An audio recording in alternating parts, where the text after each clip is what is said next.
This is TWiT.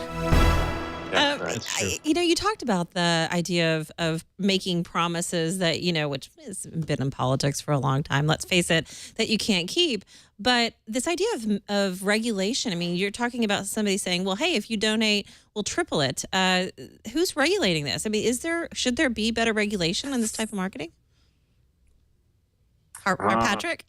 He looks a little shifty. I gotta go. I hope there won't. I mean, Prank caller. That's pretty funny, Harper. Don't ruin a thing. We don't want to say. Okay, well, I'm just putting it out there. I'm just. I think that the problem that I have with regulation on this type of marketing is when does it end? When will it end? The reason I say it that way is because there is a need to do something about privacy and the internet to protect people. I think that's true. The thing that we want to watch out for, though, is that we don't accidentally stifle innovation. I spent a lot of time last year traveling, and one of the countries I spent a lot of time in was Germany. And I remember talking to a lot of young entrepreneurs that were from Germany originally that lived in other countries because their companies were stifled by Germany's data protection laws, which a lot of it had to do with advertising, et cetera. And so they moved to weird places like Luxembourg or England or whatever, but they weren't in Germany. And I would hate to make some laws that somehow have a wide, a large effect of stopping something that we have yet to invent. And the other side of this, which I think is interesting as well, is the people who make laws in the United States have not really shown themselves to be aggressively digital savvy.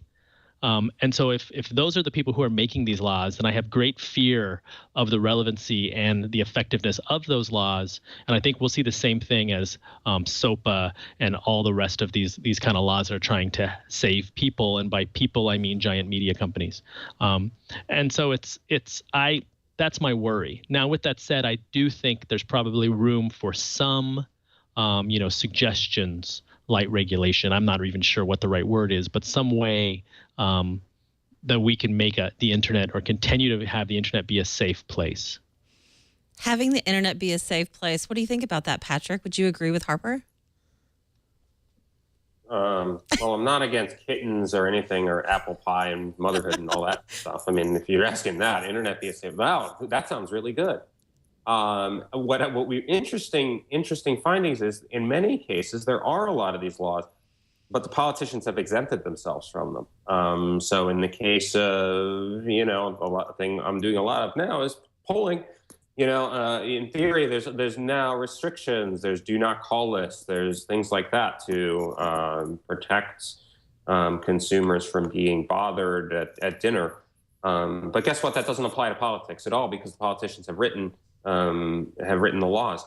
Have also written the Canned Spam Act is another one where I cannot email you spam if I'm a commercial marketer. Conveniently, the politicians have also exempted themselves from that, and I'm getting all sorts of emails I didn't sign up for this cycle. That has turned out to be kind of the backbone of a lot of the fundraising that we're seeing right now. And so, frankly, even if there were laws, I think the politicians would quickly figure out a way to exempt themselves and their campaigns from them. And one thing that's interesting about that is I remember in 2012, we wanted to use a vendor that required us to follow canned spam. And that wasn't so hard for us because we kind of followed it. And the reason we did is because we felt that was being a good citizen of the internet. And of course, there's, it wasn't like 100%, but, because of this vendor, we had to be just as compliant as any private company out there that has all of these rules to follow. And so that was an interesting experience for us. And I think it actually helped. It helped us. So it's it happens. People follow the laws on accident.